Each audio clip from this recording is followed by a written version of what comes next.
Another edition of Riding Home here on Dog Post. Dean Legge and Matt DeBary. And of course, today Tate Ratledge going with the Dawgs. Not really a surprise, Matt. This is Georgia's second commitment in about 4 days here. Last Thursday, another big commitment too. Let's start with Tate. He kind of grew up in an area of Georgia where there can be Tennessee sympathies, but at the end of the day, Georgia, Sam Pittman, Kirby and company were just too much to hold off.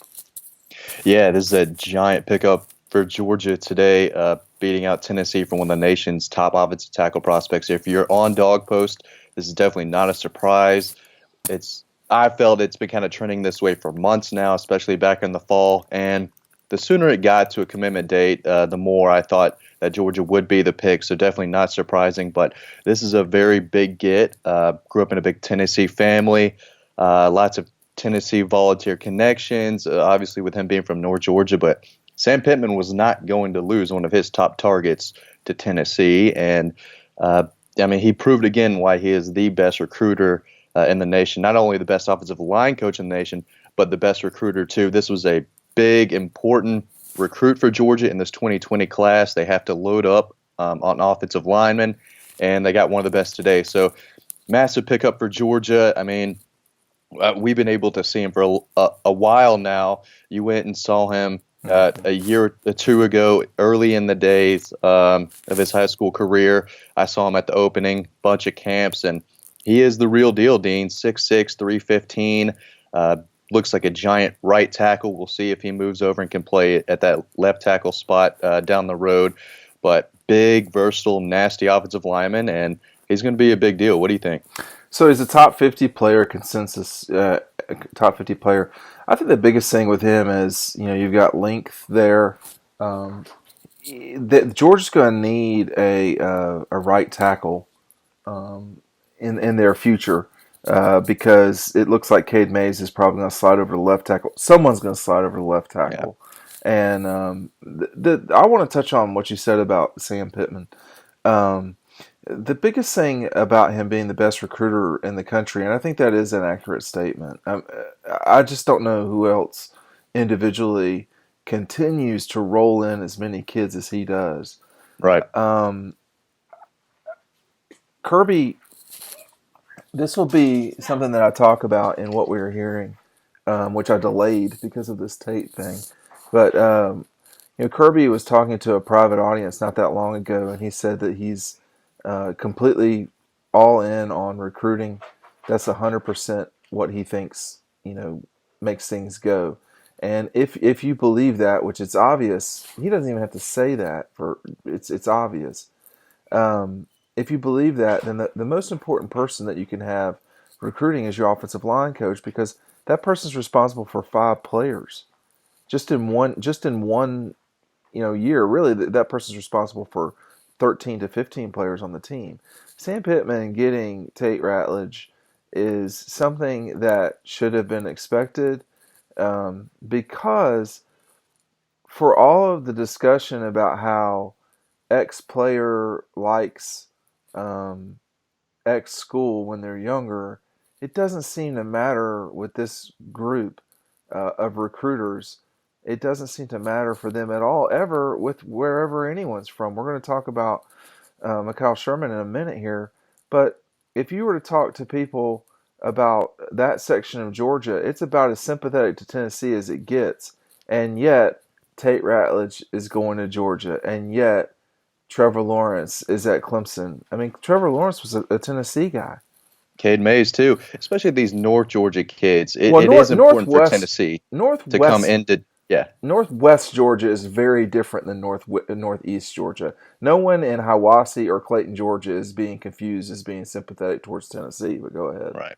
But right up 75. Yes. Yeah, you got Trevor Lawrence, Tate Ratledge, those guys who grew up, with family members with ties to Tennessee, grew up with Orange in the house, and Tennessee isn't landing those guys. And a lot of it does go back to what you said. Kids grow up with a team that they cheer for every Saturday, but once the recruitment starts, the kids will tell you very soon, hey, that was when I was younger. I got to do the best thing for myself, this and that. But If you look at it, the playing time was there in Athens Mm-hmm. for anyone in 2020 who wants to commit to Georgia.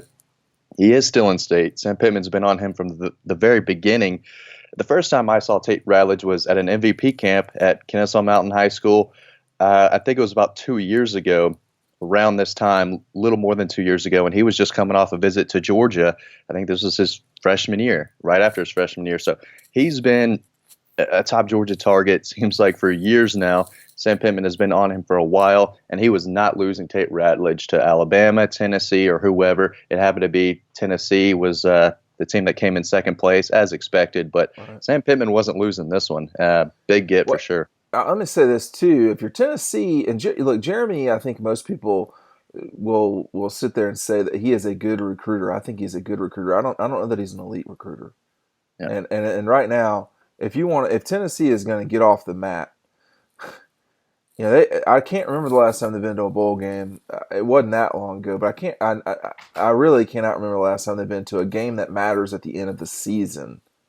If they want that to happen, they've got to start getting guys like this. And, you add Tate Ratledge, you add Trevor Lawrence, you add Cade Mays. All of a sudden, you're talking about a legit program that can challenge for the conference. You don't get those guys, and you're losing to Vanderbilt. So it is an important thing for Tennessee to get going here. But today they just couldn't do it. What about Kyle Sherman? Georgia for a long time should have really attacked the Mid-Atlantic. There are no loyalties up there. No one cares about college football up there. And now you're seeing. I don't think that Sherman is going to be the last guy Georgia gets from the Mid-Atlantic. But what did you make of that recruiting? And what do you think the future is there for him? He's a top 15 player in the country. Yeah, I mean, at one point I thought Georgia might sign more kids from the DMV area than the actual state of Georgia. They might only sign 6 kids from the state of Georgia. Yeah, but they went and attacked that area hard. As you said, they got Mikael Sherman, I think the number 2 outside linebacker in the country. I think he could play inside. I think he could be a monster there. We'll see. He'll probably play a little bit of both. Either way, he's a 5-star top 10 prospect in the country. Came in second place for Brian Breesy, the nation's top overall player. No points for second place in recruiting, but they went all out and almost got him. Came in second to Clemson there. But Demon Clowney looked at Georgia for a long time. We'll see if he opens things up. He's currently committed to LSU. Marshawn Lloyd, 5-star running back up there. Raheem Jarrett's a guy they went after really hard before his LSU commitment. So I don't think this is something new. Well, it's new right now because they haven't attacked this area previously like they are now. But I do think moving forward, they probably will attack that area hard. But with this staff, it's wherever the 5-stars are, whether they're in Texas, California, Florida, Georgia, or Maryland. Every year is going to be different because this staff is going after the best of the best no matter where they live. So, okay, let's wrap it up with this. This class now is a consensus top 5 class in the country. With only 9 commitments. Well, I was going to get to that. Yeah. I think Clemson has 14, Alabama has 16, so Georgia still has quite a bit of ways to grow. We have not seen Clemson recruit like this. They've done a hell of a job so far, but it's early, and Georgia's added 2 kids that are going to get them closer and closer to the top. They do have the ability to chase number 1, but who do they have to get to be the number 1 class? Well, running back, obviously, you need to sign 2 of the best there. If you can get 2 5-stars, which is obviously possible, the way Del McGee, one of the other nation's top recruiters, does his thing. But adding Kendall Milton, 5-star running back out of Fresno, California, would be big. Marshawn Lloyd, who I think could pop this summer. They should not get the kid from California, right? We'll see. I've been told Ohio State leads right now. He's coming off a visit to Georgia for G-Day. I think he'll be back in the summer. If he makes it later this month for the scavenger hunt, which is going to be a big deal, I think Georgia will add even more commitments this month. If he makes another trip to Athens later this month, I definitely think Georgia could be in the driver's seat for the rest of the summer and into the fall. But they're going to have to fight off Ohio State, who's got some momentum with Kendall Milton. They're going to have to fight off Oklahoma and also USC. I've been told if USC makes a coaching change, the Trojans become a top team to beat right there, and they're automatically in it. I'm not sure the Milton camp is on the same connection right now with the current USC staff. So if they make a change at Southern Cal, I definitely think they're right back in the ball game. But I mean, Georgia's running back now. I think they're certainly in Milton's top 3. They could pull him, but if not, it's not the end of the world. There's a lot of options out there. But we'll see where they go. But they need to add those guys. Obviously, 5-star Eric Gilbert is a top target. If they can go out and get Darnell Washington, who is a major target for Todd Hartley, as we put on Dog Post multiple times. So, yeah, I mean, the 5-star targets are out there. They just got to land them if they want to make that top spot. It's going to be hard to beat Clemson in the end, especially because I think numbers are limited for this Georgia class after taking a couple big ones recently. But, I mean, it's going to be quality. It might not be the biggest class, but I don't know if Georgia will take 1 3-star. I mean, this could be the only two. 4 or 5. Yeah, the only 2 schools in the top 10 who don't have 3-star kids are Georgia and Clemson. And there's the one kid at Clemson. I mean, he's way down the list, but he's considered a 4-star kid, which is kind of amazing that we're, 4-star kids used to not make it if you weren't in the top, 300. It was you just went to be a 3-star. That's just what it was. But I guess now anymore, folks can make their determination however they want to. At the end of the day, I will be interested to see. Clemson has not typically lost kids over this run, but they haven't been recruiting against Georgia a lot of that time either. And I will be curious to see if there's some wiggle room with the guys that they've been going up against Georgia head-to-head with. There's only been a few of those, though. Breesy, the kid from Cobb County that we expect to go to Clemson. Miles Murphy. Yeah, Miles Murphy. Other than that, I don't Jordan Birch is a guy. Birch in Columbia. Georgia did pretty well with Cade Mays, but that was a Tennessee, Clemson, Georgia thing. But that also wasn't a decommitment. So I don't, look, I think you doubt Kirby and company in terms of recruiting prowess at your own peril. They have consistently taken who they wanted, period.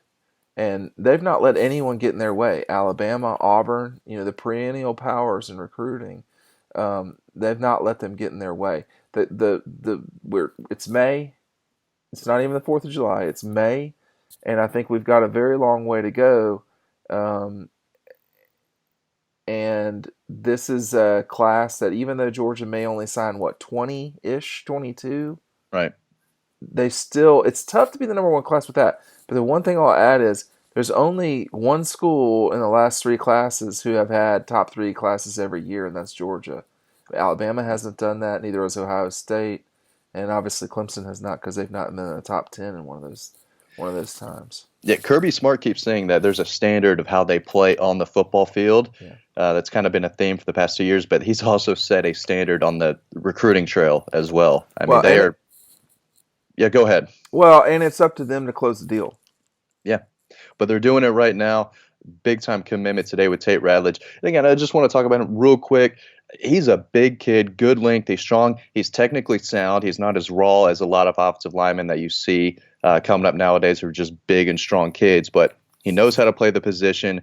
He can handle speed rushers. He's strong enough to handle the big defensive end, defensive tackle types. But I mean, he's a leader. He's got team captain written all over him. I think he is going to be a major player for this team, not only on the field, but in the locker room as well. So this is a guy who you could see starting multiple years at Georgia and being, one of the leaders and team captains of this offense and team moving forward in the next few years.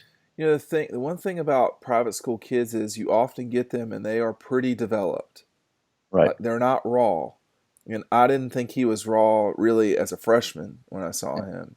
So to some degree, he's WYSIWYG. He's what you see is what you get. But with that said, he looks like a right tackle out of the box. I agree with you. He reminds me, and the circumstance reminds me of Cade Mays, just because he's a private school kid. He should come in and play early. He should play right tackle. Maybe he'll develop into a left. I think Cade is more likely to be a left tackle Yeah. in the future than Tate. Well, I think Broderick's more of a right tackle too. See, and Also, that's so the there's other thing. options there. Yeah, I was gonna say. I It's mean, crazy. there are certainly. So Broderick Jones is committed to Georgia from Lithonia High School.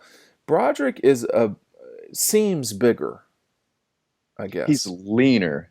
I think height wise they're around the same. He might be. Tate is, I think, a legit 6'6". I think Broderick is around that high 6'4", maybe a short 6'5" type, right around there. He's got the height. I think he's slimmer and he's leaner. Ratledge is around 315. I think Broderick's around 285 or something like that. So a little leaner. He's a little longer, but he's definitely more raw. Well, he's certainly more Yeah, raw when you yeah. watch them play. They both play both ways, or they have played both ways. I don't know what Broderick will do, or Tate either.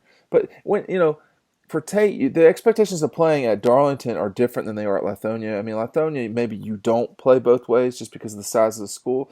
Tate is going to have to play both ways, or at least I would be a little bit disappointed if he's not. Let me say this too. Um, Darlington is a very good situation. That's a good school up there in Northwest Georgia. That's a good football program. That coach has been there for a while. He has produced results up there over time. He's a smart. He's just done a good job, I think, over time up there. And there's a lot to admire about Darlington. The Darlington school. It's a good school, and he's getting his. I think those kids are getting their money's worth up there in what I have seen. But as far as Tate is concerned, I expect over time, I expect him to be sort of more polished, less raw. But I do expect him to come in and fight for, not a starting position, but for playing time. Um, and maybe he's a poor man's Cade Mays. Maybe that's the best way to put it. I'm not sure. I agree. I think he's going to push for playing time. Uh, he's got the tools. He's got the tools, and again, not only is this big for Georgia, but this is a big blow for Tennessee's class as well. They brought in a lot of talent in the last cycle, but again, Jeremy Pruitt preached you can come in here and start as a freshman type. So they sold playing time. I'm not sure you can sell playing time as much in 2020. And although they brought in two really good tackles last class, I mean, Tate was a guy they really wanted and recruited hard. But unfortunately, so did Sam Pittman, and he's not going to lose that battle. No. Okay. Thanks for joining us on Riding Home here on Dog Post. If you are listening on iTunes, Instagram, or YouTube, or wherever, go over to dogpost.com, dawgpost.com. We will see y'all from the road. The recruiting really heats up evaluation period in May. Go to dogpost.com for more. We'll see you over on the website.